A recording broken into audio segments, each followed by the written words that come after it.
Hi, and welcome to the Steelfist podcast. Today, we are going over the card that happened about a week ago on December 9th. I apologize for the delay, just been super busy with life.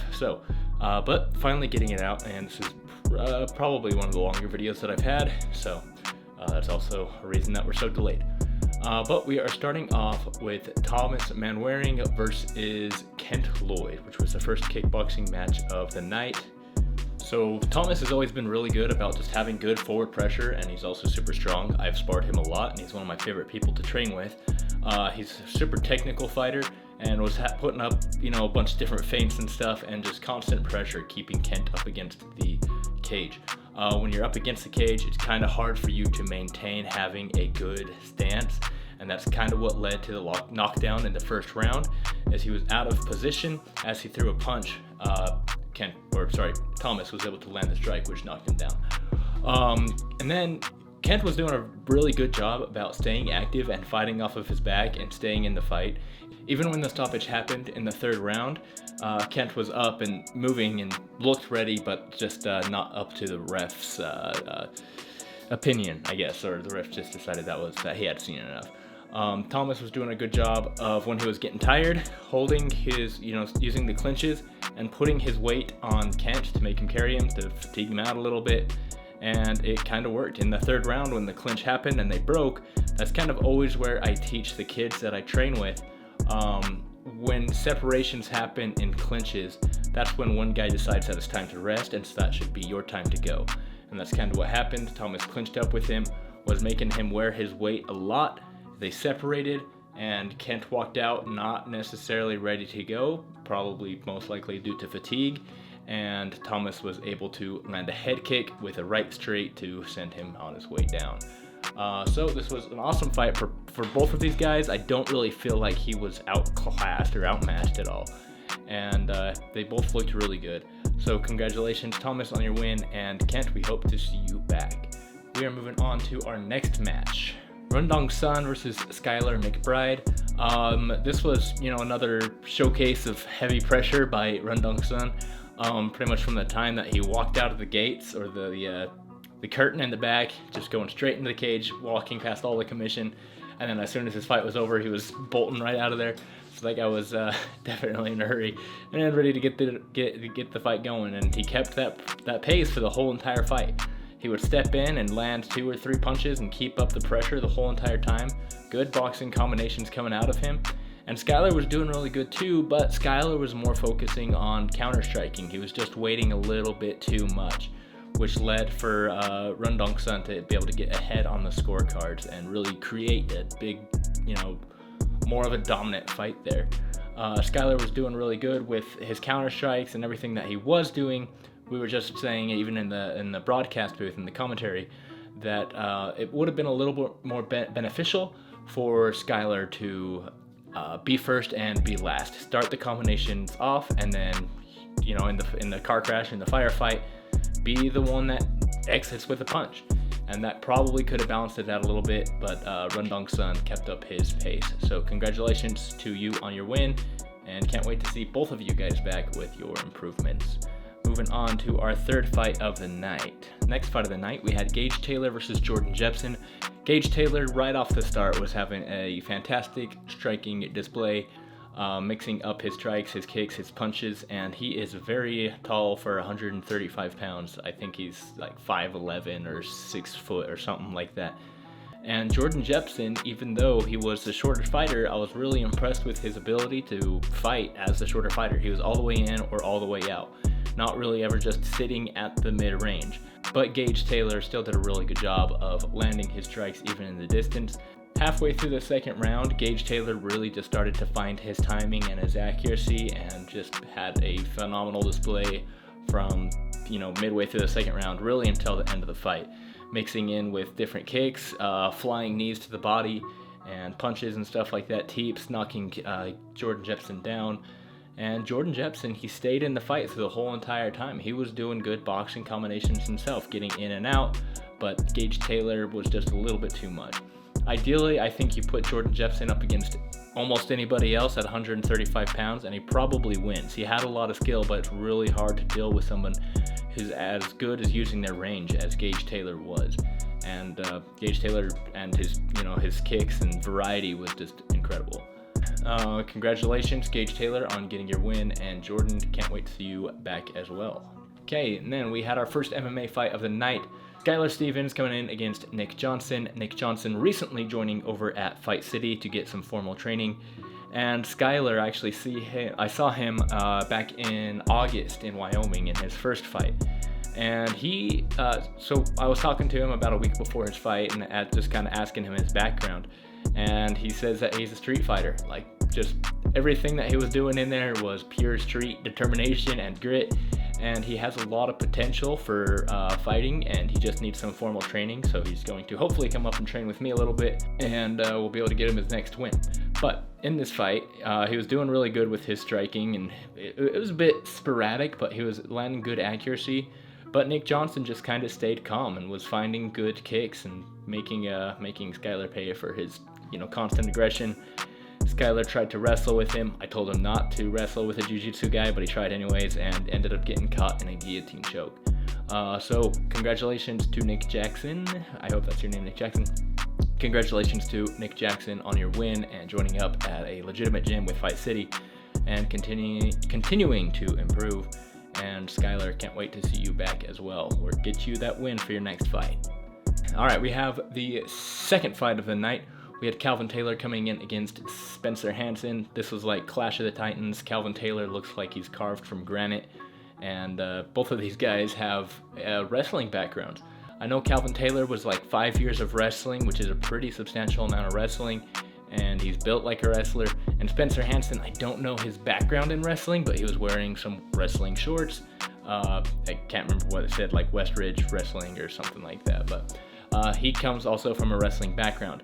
Calvin Taylor was doing amazing, finding good accuracy with his strikes, and even in the finish, he drops him with a right punch, a right Superman punch, and then as he pops in, they scramble around on the ground. Spencer Hansen pops up, and 3 right hands in a row is able to drop down Spencer Hansen and finish out the show. I think Calvin Taylor is going to be a big problem for anybody at 170 pounds. Can't wait to see what he's going to do back. And Spencer Hansen over there with Excite MMA, that they are a fantastic team. Come back, having fixed the issues he faced in this first fight. Moving on, we had Chris Carrillo versus Bryce Smith. Chris Carrillo coming in, and he's making his return now. He's 0-1. And now he's coming in against Bryce Smith, who's making his debut. Chris Carrillo, after losing his first fight, did what any good fighter does and goes and signs up for a legitimate gym. That is with the Pit SLC, where he's been working on his jiu-jitsu a lot. And you really saw that in all of their grappling exchanges. He was doing a really good job of fighting off of his back. And I think he actually ended up finishing with a triangle choke. Bryce was doing really good. He actually surprised me a bit with his abilities to kind of keep the fight more or less where he wanted. He was able to get on top and land some strikes, and Chris did what was, what they trained to do, and was able to throw up a few different submissions, keep him guessing up until he was able to lock in the triangle and get the finish. Congratulations, Chris. He actually has another fight lined up on March 16th, and can't wait to see how that one goes. We are moving on to our next MMA fight, which is easily fight of the night and a contender for fight of the year. We had Lacey Vasquez coming in against Heidi Brown. Heidi Brown had fantastic boxing combinations, but Lacey was doing probably the better job in the first round of landing the more significant strikes. She landed a few head kicks. One of them seemed to pretty badly stun Heidi. And then Lacey was able to, I think actually, Heidi clinched up and was trying to drag her to the ground, but Lacey was able to reverse the position and end up in the more dominant position, where she was able to finish out the round with a lot of ground and pound, probably a 10-8 round, or as close as you can get to a 10-8 round without it actually being a 10-8 round.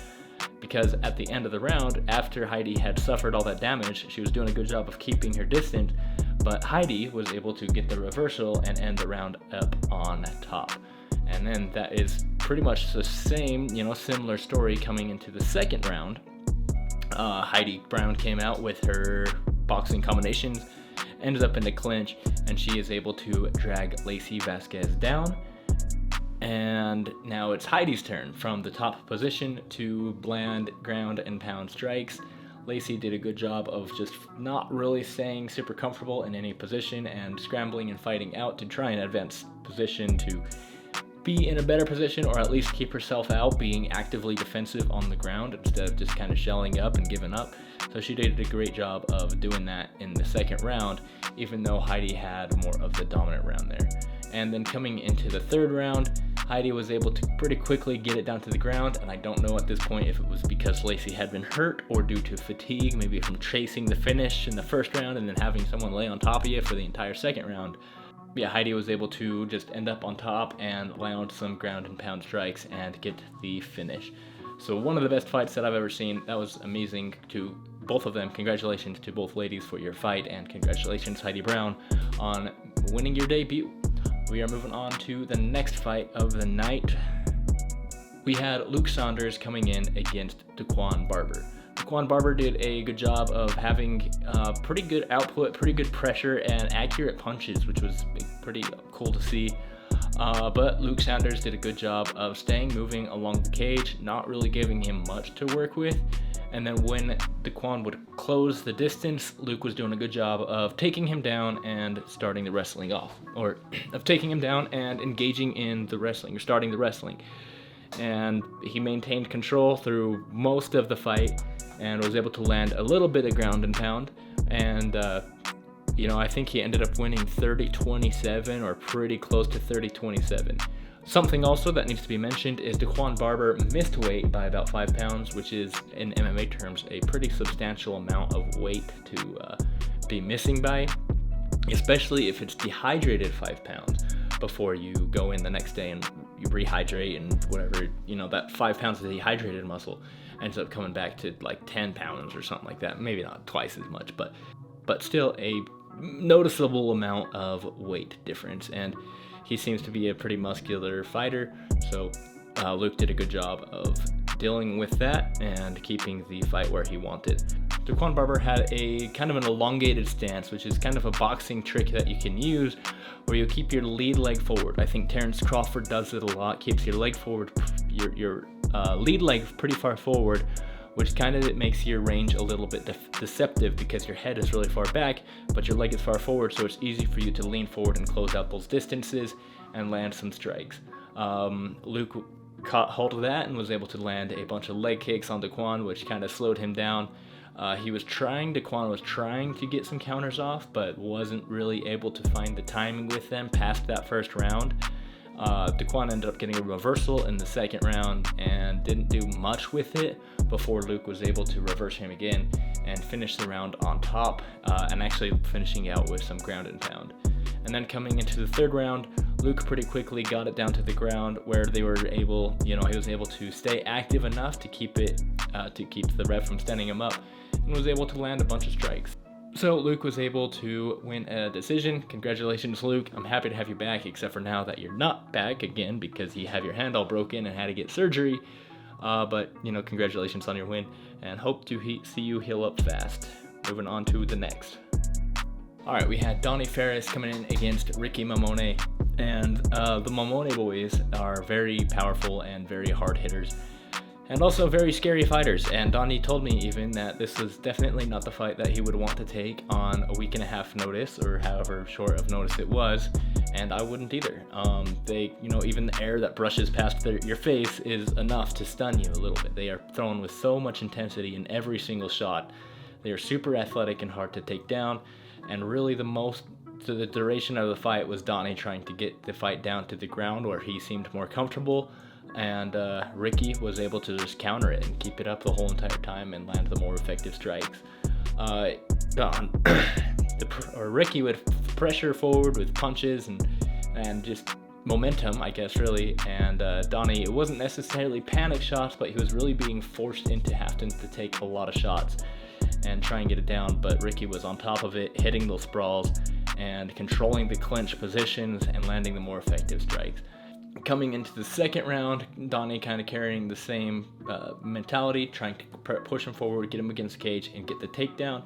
Something I would have liked to see, now it's easier for me to say this, and it's easy for us all to say this outside the cage, but not in there, is I would like to have seen Donnie kind of mix up his shots with his punches and strikes a little bit better. It was either in one mode or the other, kind of making it a little bit more of MMA fight, and that's where he was kind of having more success, is when he was able to get those takedowns, and where he was able to control for, I think, a good portion of that second round before Ricky was able to get the reversal, and I think he finished out the round on top. Moving on into the third round, and this was kind of more of the same. Donnie trying to get it down to the ground, but Ricky keeping his pressure up. Donnie threw a kick, which was caught by Ricky and caught and countered. Then he was able to finish out with some pretty terrifying ground and pound. And yeah, these guys are really scary, and I love to watch them fight, and I can't wait to see both of them, Donnie and Ricky, back soon. Okay, then we're moving on to our first title fight of the night, Chris Anderson versus Jordan Munoz. Jordan has been talking about his striking and how much he's been working on it and improving it, and he really showed it. He was showing different stance, he was switching his stances back and forth, switching his kicks, giving him different looks and different movements and different angles to worry about. And Chris Anderson was doing a great job, though, of, even though he was dealing with all these different strikes from Jordan, of staying calm and defending them, and even putting out a cool little switch kick thing of his own. That was pretty fun to see. But Chris Anderson's wrestling was the story of this fight. He was able to kind of circle, Jordan was circling along the fence, but I even noticed it when I was doing the broadcasting. Jordan would stop alongside the fence and just kind of sit there for a minute, and that was always the time that Chris Anderson would shoot in, take him down, and just land some ground and pound and maintain control for the whole entire round. Jordan was doing a good job of, when he was able to get into his guard, start to throw up submissions, but Chris Anderson was on top of him and just kind of shut them all down. But we were talking before about Chris Anderson's jiu-jitsu was kind of more of a top-heavy jiu-jitsu, whereas Jordan Munoz is more of a bottom-heavy jiu-jitsu, and it's hard to win off your back, especially against someone whose grappling is as good as Chris Anderson's is. And so he was kind of having, he was struggling with trying to find his pace. And each round, as it would get back up onto the ground, or get back up on the feet when it would start, it was the same thing. Jordan Munoz shooting out until Chris Anderson, or circling out, my apologies, until Chris Anderson would get him to stop for a moment, and he would shoot him in, shoot down, and take him down. I think had Jordan really just utilized his movement just a little bit more, cutting angles and striking off of those angles, instead of waiting for Chris to come into him, he probably could have had a little bit more success. That's just kind of what I was seeing as I was watching the fight. Obviously, again, easy for me to say out here. In the fight, it's a lot different. But, that's just something as you as a fighter or as a watcher, something that you can kind of take into consideration. It's usually a little bit harder to take someone down who's moving and not just a sitting target in some cases. And then finally, at the end of the fifth round, Jordan was able to get a pretty cool reversal and able to finish out on top, showing that he was staying in the fight, even though he was pretty far behind on the scorecards. Congratulations, Chris Anderson, on becoming the new 125-pound champion, and I can't wait to see both of you guys back as well. Okay, we are moving on to our second title fight of the night. Kawhi Thompson coming in against Jordan Gonzalez. Kawhi is stepping down to 135 pounds. I think this is his third fight at 135. Actually, might be his first official fight at 135, but he had a few at the catch weight of 140, give or take some pounds. So Kawhi's striking is incredibly hard to deal with. I have trained with him a bunch and sparred with him a bunch and fought him a couple times, and it's very unique the way that he is. He bounces in and out. The way he throws his strikes, his jab kind of folds over into a lead overhand, and he's very accurate with it. It's hard to find his timing because of his jumping in and out. You don't know when he's coming in for a feint or when he's actually coming in to strike, and it's hard to deal with. Jordan was doing a good job of staying composed and collected and landing some strikes, but Kawhi was just having the more dominant rounds, I guess, and kind of, I don't know if Jordan was hurt, but he would hit Jordan with a pretty solid shot, and Jordan would circle out as Kawhi would chase him down. In, I believe, the second round, Kawhi kind of stepped in, because his stance is kind of elongated also, more of a karate stance. He stepped in and Jordan was able to get his back body lock and take him down, but because of Kawhi's athleticism and his wrestling background, he was right back up to his feet, and the fight kind of continued from there. I really would have liked to see Jordan try and do more wrestling, especially as much as he was struggling with the with the striking of Kawhi, but that's all in hindsight, and he did a fantastic job for what it was. The 50-45 scorecard, I think, was a lot of it ridiculous. I don't think it was a 50-45 at any point, but I do still believe that Kawhi had won that fight. So congratulations, Kawhi, on getting your win, and Jordan, can't wait to see you back in the gym, and we'll get you your belt back. Okay, moving on, we had Tyler Harden coming in against Beck Shields in one of the only contender that I have for submission of the year because of how phenomenal it was. I've never seen anything like it. I was completely dumbstruck on the broadcast, had nothing to say. Beck Shields comes in, they engage in a clinch, and Beck is able to kind of scoop up his knee and get him up against the cage. Tyler's able to land some strikes, and this one I kind of had to consult the experts on because I wasn't totally sure how to avoid getting flying triangled, but had Tyler brought his hips in a little bit more and kind of closed the distance for Beck Shields to be able to get that submission, probably would have been a little bit different story, at least in that immediate start. But Beck Shields saw his opening, threw his hips up, and got the choke. Started transitioning for the armbar, but finished out the choke and got Tyler unconscious. And then Beck Shields is now at 19 years old with a record of 9-5 according to Tapology. I think it might be 10-5 through sanctioned fights. He is going to go pro, and I can't wait to see how he's going to do, taking up, as big of a challenge as he's going to, as young as he is. He's got a pretty bright future ahead of him, and I'm excited to see how he goes. Congratulations, Beck, on your fight, and I'll be giving a watch on you going pro. Moving on to now the main event of the evening, we had Cole Faust coming in against Bryce Edminister. This was kind of more of a sparring pace fight, a lot of kind of feeling out. Somebody was saying that Cole really just felt like he was sparring in there. He had very loud and snappy kicks, very powerful, and Bryce is his striking is pretty awkward and hard to deal with. He puts a lot of weight on his lead leg a lot, and Cole Faust was able to see that, and that was really like the kicks to the lead leg and the kicks to the body of Bryce Smith being in the southpaw versus orthodox position kind of gives you that rear kick, puts you in a lot better position. Bryce had great output throughout the fight. I think that's kind of something I also might have brought up as we were watching the fight. Bryce was having a bit more output and accumulated strikes, but Cole Faust was just landing the much more powerful strikes. And in the fight, I think it was about the third round where he really started landing head kicks and flying knees and just putting together all sorts of creative strikes. And Bryce seemed pretty unfazed by him. Even I think it was in the second round, pretty early on, Bryce took a pretty major right straight, and he just continued on, putting his hands up and egging on the fight. So it was a great performance by both of these guys, and Cole Faust came out and did what he was been training to do and was able to get the win. And it was also a fun chess match to watch between the two of them, throwing different feints and strikes and different setting stuff up differently. Cole was just a little bit quicker, and I think it might be the age difference or because of his upbringing and the amount of skill that he has.